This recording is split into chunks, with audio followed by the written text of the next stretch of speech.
What's the sort of the right kind of professional who should pick up Python programming and for what purposes?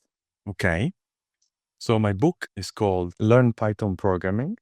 So the title hints that is a book for beginners. Therefore, anybody starting their career with Python will probably benefit by reading the book. We have, I think by now, by the fourth edition, we have a balance between the theory and the practical chapters that are at the end. I think the balance, I'm really happy about it now. It took kind of 4 editions to get there. So we give all the foundation that a developer needs, all the foundational knowledge that a developer needs in the first part. And then we show interesting, hopefully, projects like how to build an API, how to build a CLI application, how to package your Python projects.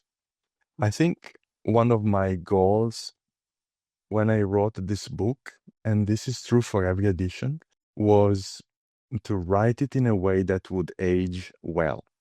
Because, of Right. course, technology books, they get old quite quickly.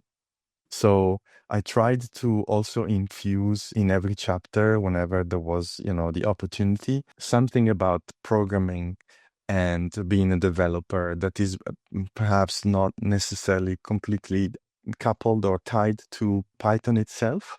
I tried to put in a little bit of my experience as well as a developer in the book. So even if you are a seasoned developer, maybe there is still something interesting for you in the book as well. So I would say the book is suitable for definitely for beginners, but also for like mid-level and senior developers.